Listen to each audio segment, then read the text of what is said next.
I wrote a post about how to talk to kids about disability in the media, and that is ways to approach and discuss disability in media with children.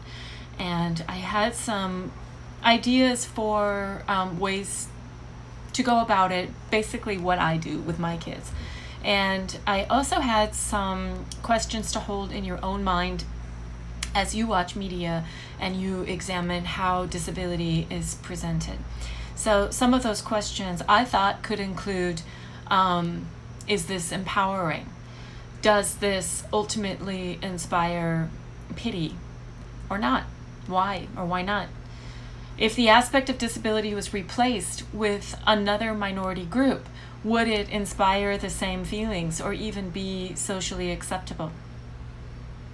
Are there other pieces in play here?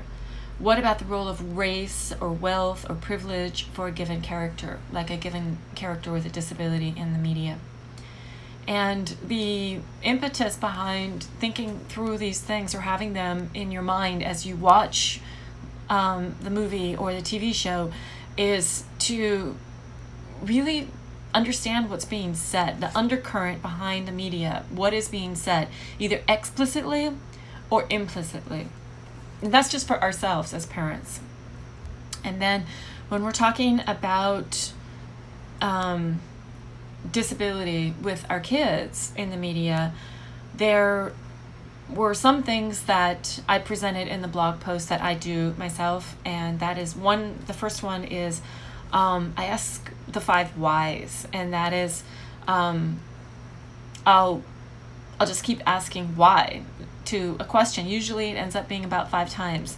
So it could be like the first question could be, why did Augie get teased?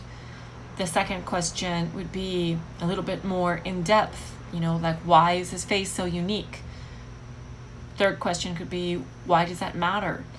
By the 5th why, we tend to have greater clarity on whatever is being presented in the movie, what the problem is or whatever. So that's one technique that I use. The second one is I talk about multiple perspectives with my kids. So that would be like, how does it feel? How do you think it would feel to be that person? Or how would it feel to be a sibling to that person? How could you make that story different? Is there a way that the story could have unfolded without so much struggle or pain or challenge? And I really encourage my kids to look at the role that culture plays in all of this, because culture is flexible and is always changing. It's not a universal law. So if the pain or struggle or challenge could be avoided by changing culture, well, then how do we change culture, right? So we really want to flesh that out in our conversations. 3, we examine access and equality. And this is something that's pretty normal for my kids because they have a deaf mom. So we're always looking at that. But we specifically talk about access within a movie, like access and equality in the lives of the people in the show. In the case of Wonder, the movie Wonder, we talked a lot about white privilege. We talked about the role of wealth. There are factors in the conversations that we should be having and the intersections with disability. All of the other things that make it relevant.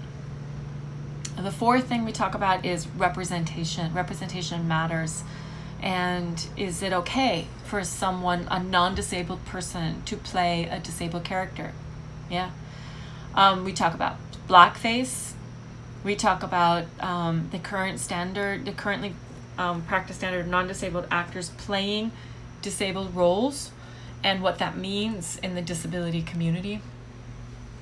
And we talk about getting it right, about authenticity and integrity, and about the way you can't just learn a few words in ASL and then get it right. So I included a video of Niall DeMarco in my blog post, where Niall DeMarco talks about why deaf actors should play deaf characters. And that's easily transferable to other components of disability within the greater disability spectrum. The fifth thing is we think about what they have. And this, I think, is important because we keep thinking of disability as this massive deficit, when in reality it's simply a platform upon which people experience the world. So disability is nothing but a particular way of seeing, hearing, sensing, emoting, thinking, processing, walking, rolling, being. And I encourage my kids to think of everything the person with a disability had in the movie, in the show, that was really going for them. So that would include perhaps family. Did they come from a really great, strong, cohesive family?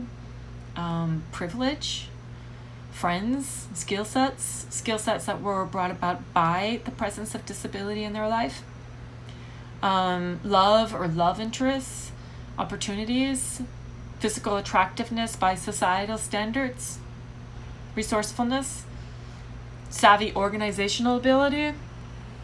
Really, the list can go on, but just think about the haves in the movie. Think about what they actually have that is super awesome. And the idea behind that is so that the kids can flesh out what the person with a disability has that's going for them. And I think that helps mitigate that pity or helplessness that can surround the concept of disability. And so I'm not sure if that makes sense, but we aren't going to shift the idea that disability is undesirable until we can shift the narratives that surround it.